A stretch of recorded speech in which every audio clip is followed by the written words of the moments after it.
আজকের পর ইন্ডাস্ট্রিতে আমি কাজ না করলেও এটা আমার কাছে ইতিহাস হয়ে থাকবে। আমার চোখে পানি চলে এসেছে। আসলে কিছু অনুভূতি না ভাষা থাকে না।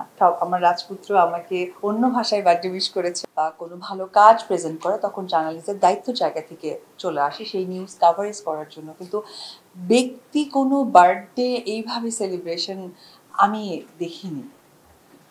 আমার যতটুকু জানা আছে এই যে রিনাউন যে চ্যানেলগুলো, আমি জানি চ্যানেলগুলো অনেক মূল্যবান, সেই মূল্যবান জায়গা থেকে তাদের ক্যামেরার একটা পার্ট থাকে, ক্যামেরা পার্সনের পার্ট থাকে, গাড়ির পার্ট থাকে এবং তাদের যে রিপোর্টার থাকে সেটার একটা পার্ট থাকে। আমার যতটুকু জ্ঞান আছে সেই জায়গা থেকে আমি কোনো প্রোগ্রামও করিনি, এই আজকের যে অ্যারেঞ্জমেন্টটা টোটালি কেক থেকে শুরু করে এখানে যে প্লেস থেকে শুরু করে সকলে নিজের জায়গা থেকে এসেছে শুধু আমাকে ভালোবেসে একটা বার্থডে সেলিব্রেট করতে এসেছে। তো এটা আমার কাছে মনে হয় যে আমি আজকের পর ইন্ডাস্ট্রিতে আমি কাজ না করলেও এটা আমার কাছে ইতিহাস হয়ে থাকবে।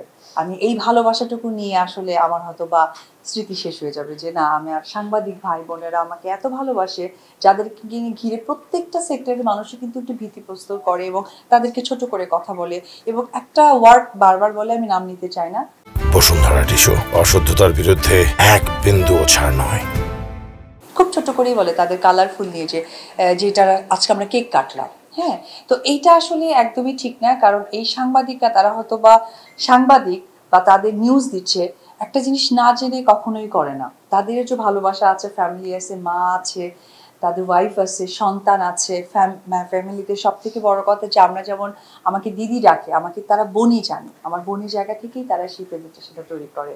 আমি আমার অন্তঃস্থল থেকে আপনাদের সকলের জন্য অনেক ভালোবাসা, অনেক শুভকামনা। এই ভালোবাসা এবং এই স্মৃতি যেন আমি সম্মানের সাথে রাখতে পারি।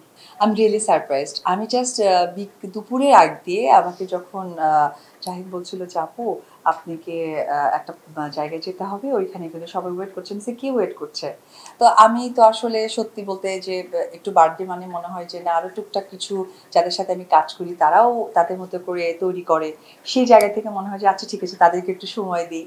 আর সব থেকে ইম্পর্টেন্ট একটু বাসায় যাওয়ার তাড়াটা খুব বেশি কাজ করে।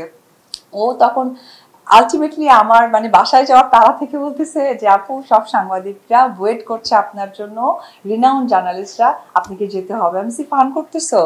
পরে সিমরানকে যখন ফোন করে স্পিকারে শুনেছি তখন আমি জাস্ট আমার চোখে পানি চলে এসেছে। আসলে কিছু অনুভূতি না ভাষা থাকে না। বার্থডে খুবই ভালো গেল, সে রাত থেকে শুরু হয়েছে। আমার রাজপুত্র আমাকে অন্য ভাষায় বার্থডে উইশ করেছে। আমি প্রথমে বুঝতে পারিনি, আমি ভেবেছি যে এটা কি ভাষায় সে বার্থডে করলো। পরে আমি এটা যখন গুগল সার্চ করে দেখলাম যে অন্য একটি ভাষায় বার্থডে উইশ করেছে। এটা তো অনেক ভালো লাগা। এবং আমি যখন ফেসবুক স্ক্রল করা শুরু করলাম, আমি প্রত্যেকটা জায়গায় যখন দেখলাম যে আমারই বার্থডে উইশটা হচ্ছে এবং আমার অনেক কাছের মানুষ যাদের কাজের জায়গা থেকে আপনারা চিনতেন জানতেন তারাও আমার কাছাকাছি এসে কেক কেটেছে। খুবই মেমোরেবল একটা বার্থডে।